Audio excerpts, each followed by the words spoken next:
नवीन शैक्षणिक वर्षाच्या पहिल्याच दिवशी शेगाव येथील मौलाना अबुल कलाम आझाद नगर परिषद उर्दू शाळेत विद्यार्थिनींना गुड टच बॅड टच बाबत पोलिसांनी मार्गदर्शन केले.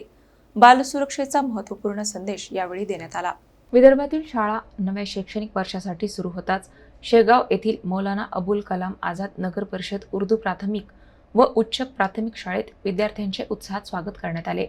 स्वागतासोबतच विद्यार्थिनींच्या सुरक्षेला प्राधान्य देत विशेष जनजागृती कार्यक्रमाचे आयोजन करण्यात आले. शेगाव पोलीस ठाण्याचे सहाय्यक पोलीस निरीक्षक संदीप बारिंगे आणि महिला police head constable Shabana Patel यांनी विद्यार्थिनींना गुड टच बॅड टच या विषयावर सोप्या भाषेत मार्गदर्शन केले. यावेळी पोक्सो कायद्यातील तरतुदी, बाल लैंगिक शोषणापासून बचाव, तंबाखू, दारू आणि अंमली पदार्थांच्या व्यसनांचे दुष्परिणाम तसेच सुरक्षित वाहतुकीबाबतही माहिती देण्यात आली. कार्यक्रमाला लोकप्रतिनिधी, शाळा व्यवस्थापन समितीचे सदस्य, शिक्षक आणि पालक उपस्थित होते. विद्यार्थ्यांमध्ये आत्मविश्वास निर्माण करून त्यांच्या सुरक्षिततेबाबत जागरूकता वाढविणारा हा उपक्रम उपस्थितांकडून कौतुकास पात्र ठरला.